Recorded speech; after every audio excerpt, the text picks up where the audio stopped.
اپنی نظر اور شرمگاہ کی حفاظت کریں۔ اس دور کا سب سے بڑا فتنہ یہ ہے کہ نگاہیں پاک نہیں رہی، نگاہیں غلیظ اور گندی ہو گئی، شرمگاہوں میں وہ تقدس نہیں رہا ہے۔ حضور علیہ السلام نے ارشاد فرمایا، من زنا زنیا بہی ولو بہی تانے دارے ہی، جس شخص نے زنا کیا یہ عمل اس کے گھر بھی لوٹے گا، اگرچہ اونچی اونچی دیواریں کیوں نہیں کر دیتے۔ یہ مکافات عمل ہے۔ گندم از گندم بروید جو ز جو، از مکافات عمل غافل مشو۔ گندم بوگے تو گندم کاٹو گے، جو بوگے تو جو کاٹو گے۔ نظر کو تقدس دو، نظر کو پاکیزگی دو۔ حضرت لقمان حکیم کہتے ہیں کہ میں کئی نبیوں سے ملا ہوں، کئی نبیوں سے ملاقات کی ہے، اور میں ان سے دو چار باتیں جمع کی ہیں، اور ان ساری باتوں کو میں نے جمع کر کے 100 باتیں جمع کی ہیں، اور ان کا پھر میں نے خلاصہ تیار کیا ہے۔ ان میں 8 باتیں الگ کی ہیں۔ ان 8 باتوں میں ایک بات یہ ہے، جب کسی کے گھر جاؤ تو نظر کو حفاظت میں رکھو۔ جس شخص کے مہمان بنو، جس کے گھر جاؤ، تمہاری نظر نہ بھٹکنے پائے۔ نظر اگر غیر محرم کو شہوت سے دیکھتی ہے، حدیث میں آتا ہے کل قیامت کے دن جہنم کی آگ سے بھر دی جائے گی، وہ سخت رسوا ہوگا۔ آج میڈیا کی آوارگی اور انٹرنیٹ پہ جو کچھ ہو رہا ہے، ٹیلی ویژن اور سینما جو بدتمیزی پھیلا رہے ہیں، اور موبائل پیکج جس طرح بے حیائی کو فروغ ہو رہا ہے، ہم اس کے خلاف پوری قوت کے ساتھ بند باندھیں۔ اپنی اولادوں کے ہاتھوں سے ناول چھین لو، ان کے ہاتھوں سے جو ہے وہ فلمیں چھین لو، ان کی خلوتوں پہ نظر رکھو اور ان کی حفاظت کرو۔ جس شخص کی نظر پاک نہیں ہے، اس کے من میں طہارت نہیں آ سکتی ہے۔ دل پاک نہیں ہے، اس کو جو ہے وہ باطن کا نور نصیب نہیں ہو سکتا۔ وائے قوم کشتائے تدبیر غیر، کارے او تخریب خود تعمیر غیر۔ از حیا بیگانہ پیرانے کہن، نوجوانہ چوں زنا مشغول تن۔ کتنی حکمت والی بات کہی اقبال نے۔ وہ اپنے دور کا دکھڑا سناتا ہے، جس دور سے ہم گزر رہے ہیں اب تو عجیب حال ہو گئے۔ اقبال کہتا ہے یہ جو میرا دور ہے، جوان تو جوان رہے، بوڑھوں کی نظروں میں حیا نہیں رہا۔ از حیا بیگانہ پیرانے کہن، بوڑھے لوگوں کی آنکھوں میں بھی اقبال کہتا ہے حیا نہیں رہا۔ نوجوانہ چوں زنا مشغول تن، اور نوجوان عورتوں کی طرح اپنے تن کے ساتھ لگے ہوئے ہیں، اپنے تن کو سنوارنے میں ہر وقت کنگھی پٹی میں لگے ہوئے ہیں۔ یہ مردوں کا کام نہیں ہوتا، یہ دلیروں اور بہادروں کا کام نہیں ہوتا، یہ عورتوں کے وظیفے ہیں۔ در دل شاں آرزوہا بے ثبات، مردہ زائم از بطون امہات۔ ان کے دلوں میں آرزویں کوئی اور ہی ہیں، اور ماؤں کے پیٹوں سے مردہ جنم لے رہے ہیں۔ دخترانے او بزلف خود اسیر، شوخ چشموں خود نماؤ خود دگیر۔ اور قوم کی بیٹیاں اپنی زلف کی خود قیدی ہو چکی ہیں، اور ہر وقت جو ہے وہ اپنے آپ کو آئینے میں دیکھتی رہتی ہیں۔ ساختہ پرداختہ دل باختہ، ابروان مثل دو تیغ آختہ۔ وہ جو گھر کی رونق تھی، جو آبرو اور حیا کا دوسرا نام تھا، آج وہ دل پھینک قسم کی ہو گئی ہے۔ آہ قوم میں دل سے حق پرداختہ، مرد و مرگ خیش را نشناختہ۔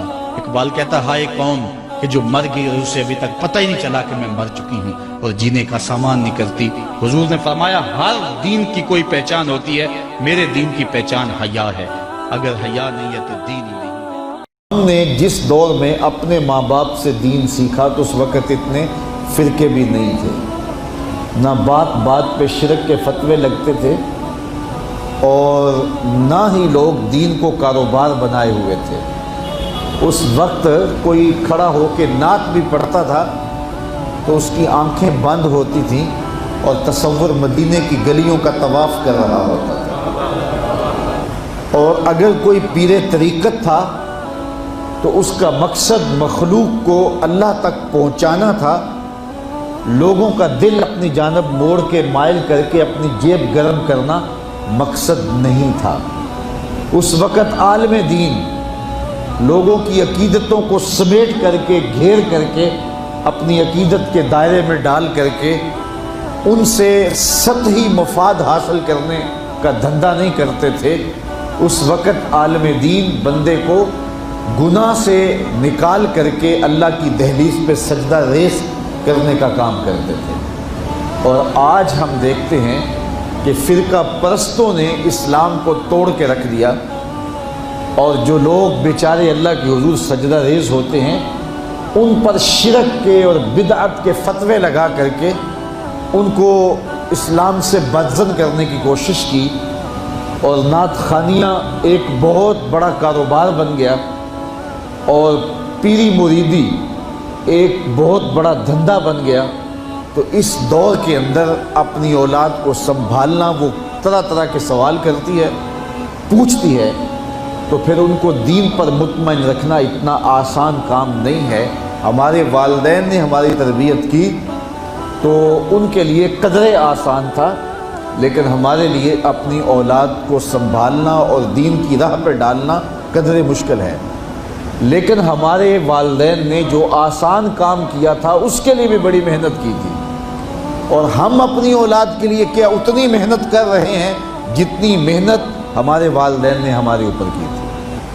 تو اگر ہم نہیں کر رہے تو پھر ہماری اگلی اولادیں یا ان کی اگلی نسلیں پھر کن ہاتھوں میں ہوں گی؟ تو اس لیے ہمیں خاص طور پہ سوچنا چاہیے۔ میں نے قرآن مجید کی جو آیت کریمہ پڑھی ہے اس میں ارشاد فرمایا، اپنے آپ کو اور اپنی اولاد کو دوزخ کی آگ سے بچا لو جس کا ایندھن انسان اور پتھر ہے۔ تو مجھے اور آپ کو اپنی اولاد کی حفاظت کرنی چاہیے۔ بعض اوقات ہم وطن چھوڑ کے یہاں آتے ہیں اس لیے کہ ہماری اولادوں کا مستقبل ٹھیک ہو جائے۔ ہم خود پردیس کاٹ لیتے ہیں، تنہائیاں کاٹ لیتے ہیں، اذیتوں سے گزر جاتے ہیں، لیکن اولاد راہ مستقیم سے بھٹک جاتی ہے تو ہم نے ان کی دنیا کی زندگی کی تو سنوار دی، لیکن جو حقیقی ابدی اور سرمدی زندگی ہے جو کبھی ختم ہونے والی نہیں ہے تو وہ برباد ہوگی۔ تو ہم نے اپنی اولاد کا بھلا نہیں کیا ہے، اپنی اولاد کا نقصان کیا۔ تو ہمیں چاہیے کہ ہم اپنی اولادوں کی حفاظت کریں، اور اولادوں کی حفاظت کیا ہے؟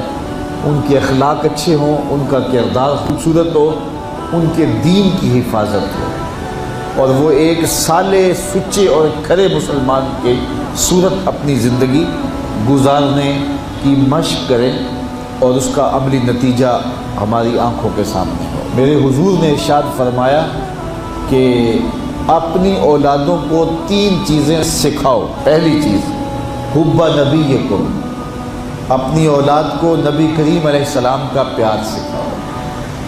دوسری چیز وحب اہل بیت ہی، اور حضور کے اہل بیت کا پیار سکھاؤ۔ اور تیسری چیز تلاوت القرآن، انہیں قرآن مجید کی تلاوت کرنا سکھاؤ۔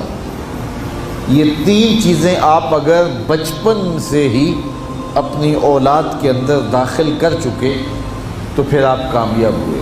یہ بات ذہن میں رکھیے کہ ہم اس وقت متوجہ ہوتے ہیں اولاد کی تربیت کے لیے جب وہ ہمارے ہاتھ سے نکل چکی ہوتی ہے۔ ہمارے گھروں میں ہماری صبح کا آغاز قرآن مجید کی تلاوت سے ہو تو پھر خیر و برکت کے قافلے ہمارے گھروں میں اتریں گے۔ قرآن ہماری زندگی کو بدلنے والی کتاب ہے۔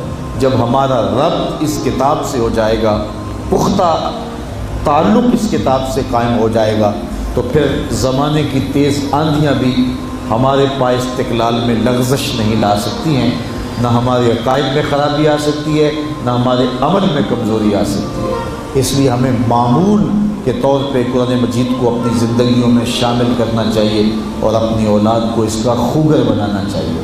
ایک زمانہ تھا کہ ہر گھر میں صبح کو قرآن کھلتا تھا، اور آج وہ دور ہم سے چھوٹتا چلا جا رہا ہے۔